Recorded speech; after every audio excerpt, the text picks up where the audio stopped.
our questions for today are, yung unang question po natin, ano po ang tamang gamitin? I stand corrected or I stand to be corrected? At yung pangalawa naman, tama po ba yung tall, dark, and handsome? Hello, magandang umaga, magandang hapon at magandang gabi po sa inyong lahat sa iba't ibang panig ng mundo. Ako po si Doc Mark, pero hindi po ako isang medical doctor. Ako po ay isang language professor. At narito na naman tayo sa isang episode ng Language at Iba Pa upang sagutin ang mga tanong na may kinalaman sa lingwahe o sa kahit ano pa mang maaaring makapagbigay-liwanag sa isipan. And our questions for today are, yung unang question po natin, ano po ang tamang gamitin? I stand corrected or I stand to be corrected? At yung pangalawa naman, tama po ba yung tall, dark, and handsome?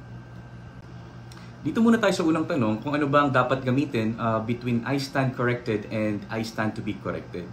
Well, pwede silang parehong gamitin. Depende kung kailan mo sila gagamitin. Yung I stand corrected ay ginagamit kapag sigurado ka na talagang mali yung impormasyon na nasabi mo. Halimbawa, I stand corrected because the information which I gave you was wrong. Ayun. In-acknowledge na ng speaker na talagang nagkamali siya. Kaya I stand corrected ang ginamit niya. Gagamitin naman ng I stand to be corrected kapag hindi ka pa sigurado kung mali nga yung impormasyon na sinabi mo. Halimbawa, I stand to be corrected but I think he was born in May.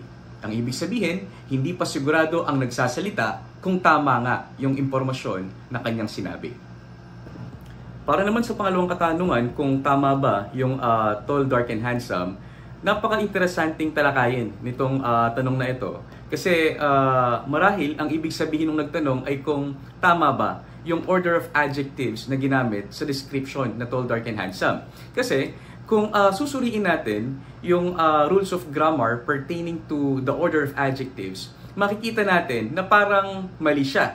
Kasi if we are going to follow the order of adjectives, we have to follow the following pattern. Una, kailangan mauna yung number.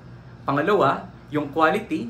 And then we have the size, age, shape, color, origin, material, purpose, and then the noun that is to be modified, or the noun that is supposed to be described by the number, no? Or a series of adjectives. At kung susuriin natin itong tall, dark, and handsome, makikita natin tall falls under size. And then itong dark naman falls under color. Pero yung description na handsome, makikita natin na dapat ando doon siya sa quality. Kaya kung ifa-follow natin yung tamang order of adjectives, no, dapat ang talagang order niya dito or pattern ay handsome, tall, and dark. Kung ang tanong naman ay kung hindi na ba siya pwedeng gamitin, ang sagot ay pwede. Kasi there are always exemptions to the rule. At itong tall, dark, and handsome ay matagal nang ginagamit, hindi lang ng mga Amerikano, kundi pati ng mga Europeans. As a matter of fact, it has even been used by M.F. Dixon in his book Scenes on the Shores of the Atlantic noong 1800s pa. At nagawa na rin siya ng mga pelikula, kagaya na lang nung kay Cesar Romero, no, na pinamagatang Tall, Dark, and Handsome noong 1941. So, since it has been existing since time immemorial and people use it, no, from the different parts of the world, then it can still be used.